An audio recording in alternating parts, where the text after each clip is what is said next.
okuyan öz kitabından. Bu da vatan hakkındadır.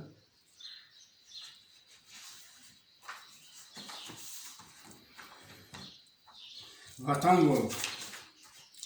Vatan bu beni dünyenin cebna, dehbinana, suva biçil yüznana, lelebunan çolgunana, suknana, suva gör.